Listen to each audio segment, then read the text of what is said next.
सकता हूँ, ठंडी गर्मी बरसात भी सहन कर सकता हूँ। इस सब गुरुदेव की कृपा है, नहीं तो मेरा कुछ भी नहीं था। आज तक मैं उन्हीं के आशीर्वाद से जिंदा रहा और अपनी साधना करता रहा। अब गुरु नहीं है। अब एक एक पल मेरे लिए बहुत कठिन लग रहा है। कैसे जीवन चलेगा? माता पिता रहते हैं, उनके संरक्षण में बालक निर्विकार निश्चल रहता है, मनमानी करता रहता है। कब जाना, कब सोना, कब खाना, कब पीना स्वतंत्र रहता है। लेकिन माता पिता की छत्र छाया दूर होते हुए वह बालक अनाथ जैसा हो जाता है। आज हमारे ऊपर से भी आचार्य गुरुदेव की छत्र छाया हो गई है। अब हम किसके सहारे जिएंगे? किसका मार्ग निर्देशन लेंगे? किनसे आशीर्वाद लेंगे? इस सब अब चला गया है। इसी उधेड़ में आगे का जीवन कैसे निकलेगा? चर्चाएं हो रही हैं, आचार्य पद दिया गया है, पूरा संघ इकट्ठा हो रहा है। और जिनको आचार्य पद दिया गया है, क्योंकि हमारे यहाँ दिगंबर परंपरा में पद का कोई महत्व नहीं होता है। संघ का संचालन सुचारू रूप से चलता रहे, व्यवस्थित चलता रहे, धर्म की प्रभावना होती रहे, उस उद्देश्य को लेकर के किसी न किसी एक व्यक्ति को प्रमुख बनाया जाता है और उनसे निर्देशानुसार हम लोग काम करते हैं। लेकिन कोई भी साधु प्रमुख नहीं बनना चाहता है। सब यही चाहते हैं, भले गुरु महाराज चले गए लेकिन जहाँ कहीं भी हैं उनका ही निर्देशन मान करके हम काम करेंगे, हम अपने आप को प्रमुख नहीं। और बहुत चर्चाएं हो रही है, खूब उधेड़ विचार विमर्श चल रहा है। अब देखते हैं आगे क्या होता है। अभी तो डोंगरगढ़ जा रहे थे, कुछ अलग अलग संकेत हम लोगों को मिल रहे। अभी संकेत मिला है कि सबको कुंडलपुर पहुंचना है। फिर चर्चा हुई कि अभी संकेत दूर वालों को दिए, पास वालों को नहीं दिए। कैसे क्या होता है ये आगे की बात है। तो उस सिकंदर ने अपनी गलती को स्वीकार करते हुए कहा कि गुरु तो एक ही होते हैं, शिष्य अनेक बन सकते हैं। यदि गुरु को कुछ हो जाता तो शिष्यों का क्या होता? इसलिए शिष्य तो अनेक बन सकते हैं, गुरु जीवन में एक ही। जिसके जीवन में गुरु होता है उसका ही जीवन शुरू होता है, और जिसके जीवन में गुरु नहीं है उसका जीवन अंधकारमय रहता है।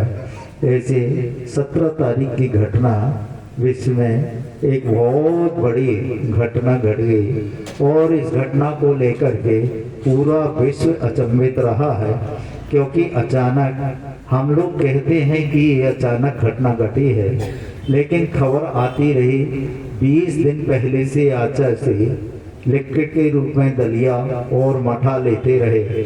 उसके बाद में 3 दिन से उन्होंने चारों प्रकार के आहार जल का त्याग कर दिया।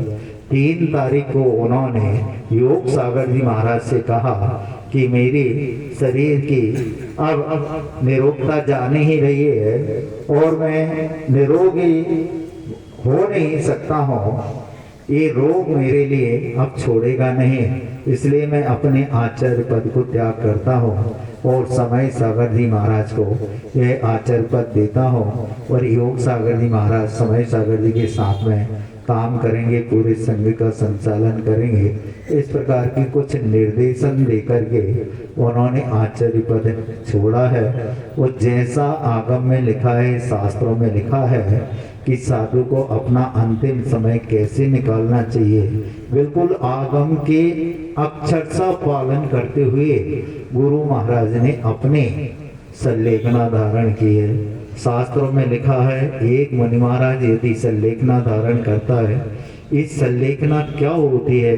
अभी कुछ साल पहले शासन की तरफ से एक निर्देश निकला था कि संलेखना समाधि मरण नहीं बल्कि आत्महत्या है, और उस पर आंदोलन हुआ और आंदोलन के बाद में जैन बंधुओं ने संगठित होकर के शासन को लिख करके दिया कि ये आत्महत्या नहीं बल्कि एक साधना का अंतिम अवसर रहता है। लाखों करोड़ों रुपया खर्च करके हम मंदिर का निर्माण कर देते हैं और यदि उस मंदिर के ऊपर ध्वजा नहीं लगाई जाए, कलश नहीं चढ़ाया जाए तो वह मंदिर अधूरा माना जाता है।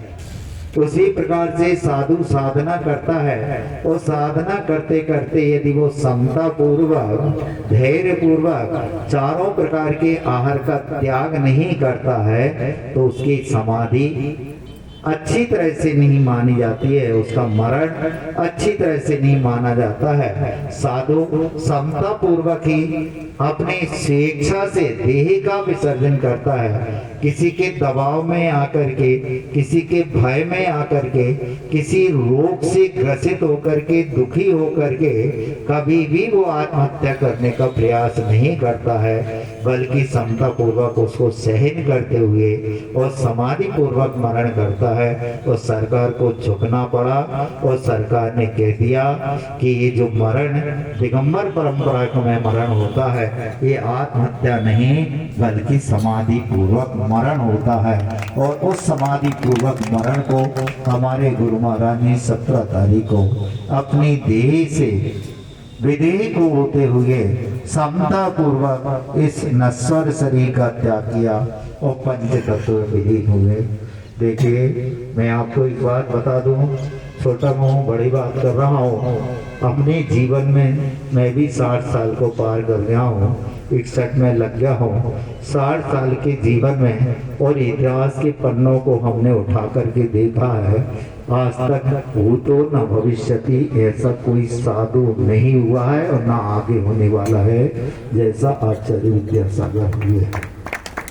ऐसी साधना, ऐसी तपस्या जिन्होंने अपने आत्मा का कल्याण ही नहीं किया, जन जन का कल्याण किया, जिन्होंने जैनों का ही कल्याण नहीं किया, जैनेतर समाज का, और जिन्होंने प्राणियों का, मनुष्यों का ही कल्याण नहीं किया, जिन्होंने पशुओं का कल्याण करने के लिए भी कटिबद्ध रहे, ना ठंड देखी, ना गर्मी देखी और ना बरसात देखी। हमें वो दृश्य याद आ रहा है जब हम लोग अमरकंटक में थे और सुना कहीं पर बहुत बाढ़ आई हुई है और उस बाढ़ में हजारों लाखों जानवर बह रहे हैं, बेसहारा होकर के, उनकी रक्षा करने वाला कोई नहीं है। उस समय आचार्य श्री ने अपने प्रवचनों के माध्यम से लोगों को संबोधन दिया।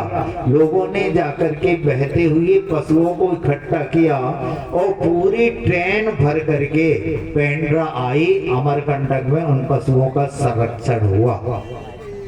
राजस्थान में बहुत विशाल बाढ़ आई थी और ऐसे हजारों प्राणियों को उन्होंने रक्षा करने का और गौशाला बनाने का प्रण लिया। अब सोचिए, एक बड़ा आचार्य और जानवरों के प्रति कितनी दया और करुणा, अमरकंटक को छोड़कर के पेंड्रा आया और पेंड्रा जहाँ ट्रेन रुकी वहां जाकर के उन गायों को, भैंसों को, जो भी जानवर थे उनको अपने सामने गाड़ी में से उतरवा करके सबको आशीर्वाद दिया। अब सोचिए कितना बड़ा महान संत होगा जिसने अपने शरीर की चिंता न करता हुआ और प्राणियों की रक्षा करने के लिए उसने एक कदम उठाया। जगह जगह जाकर के उन्होंने गौशालाएं खुलवाई।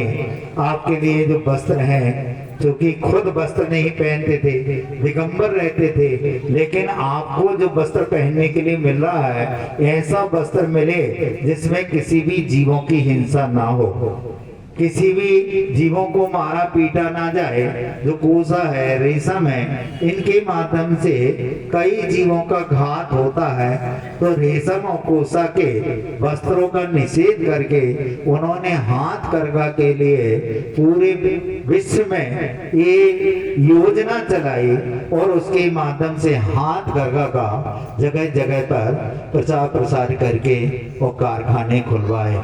जेलों में जाकर के आचार्य महाराज ने कैदियों को शिक्षा दी और कैदियों को स्वास्त्रित रहने के लिए हाथ करघा, सागर का सबसे बड़ा हाथ करघा, यदि जेल में खुला है तो वहां पर हजारों कैदी उस हाथ पर ही